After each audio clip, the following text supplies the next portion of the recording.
Railways की भी Ranji trophy की और अंडर 23 की टीम है। तो बहुत लोग ये सोचते हैं कि रेलवेज़ में खेलने के लिए जॉब ज़रूरी है, अगर आप रेलवे से जॉब करते हैं तभी रेलवे से खेल सकते हैं। ऐसा नहीं है, रेलवे भी ट्रायल्स ऑर्गेनाइज कराता है।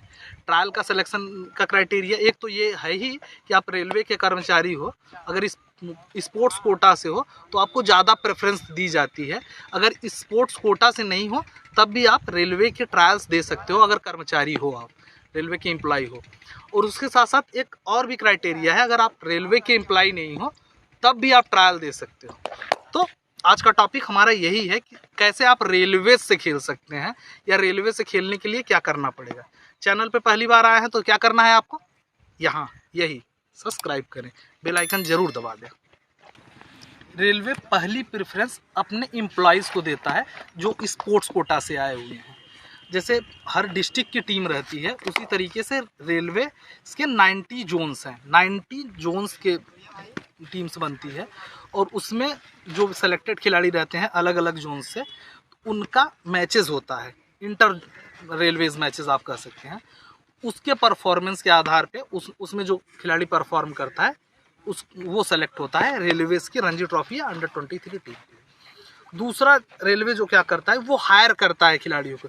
जैसे आपने MS धोनी फिल्म में देखा था कि जो किसी भी स्टेट के लिए अंडर 19 में अच्छा परफॉर्म कर रहा है या रणजी ट्रॉफी में अच्छा परफॉर्म कर रहा है, उसको ऑफर देता है कि आप आइए हमारे यहाँ ट्रायल्स दीजिए, अगर आप ट्रायल्स में पास हुए तो आपको जॉब भी देगा रेलवेज, और क्या करेगा, आपको अपने से खिलाएगा भी, अब रेलवे से की तरफ से खेलने का मौका मिलेगा।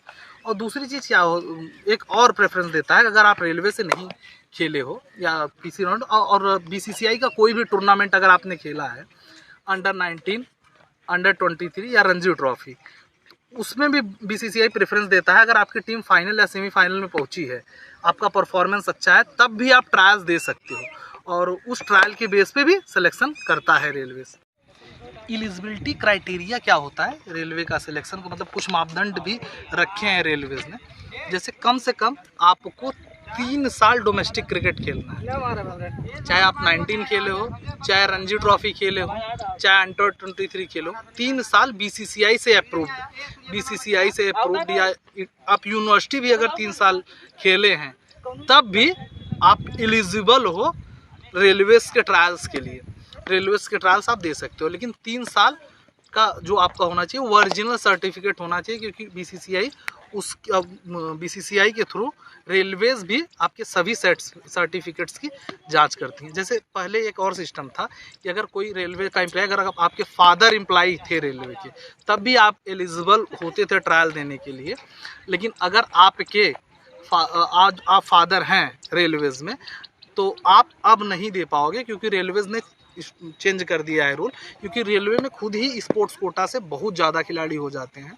और एक चीज़ और ये होता था है कि आप अगर रेलवे में स्पोर्ट्स कोटा से नहीं हो तब भी आप ट्रायल दे सकते हो, लेकिन इसमें आपको ये दिक्कत होगी कि जो वर्क रिलैक्सेशन होता था आपके पास, वो वर्क रिलैक्सेशन आपको नहीं मिलेगा। मतलब वर्क में आपको, जैसे अगर स्पोर्ट्स कोटा से हो तो आपको प्रैक्टिस के लिए हाफ डे की छुट्टी मिलती थी, लेकिन अगर आप स्पोर्ट्स कोटा से नहीं हो तो नहीं मिलेगा आपको।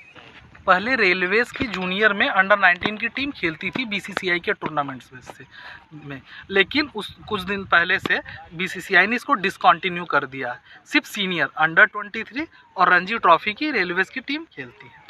उम्मीद है वीडियो आपके लिए इन्फॉर्मेटिव लगा। अगर कुछ आपको लग रहा है कि रेलवेज से रिलेटेड हमसे छूट गया है तो कमेंट सेक्शन खुला है, वहाँ भी आप पूछ सकते हैं, या इंस्टा पे भी आप हमको अगर कोई सजेशन देना चाहे, कमेंट सेक्शन और इंस्टा दोनों खुला हुआ है। आप इंस्टा पे हमारे साथ जुड़ेंगे, हमको सजेस्ट करेंगे तो हमको और अच्छा लगेगा, क्योंकि हम भी इम्प्रूव करेंगे और नॉलेज ज़्यादा से ज़्यादा आपको शेयर कर सकेंगे।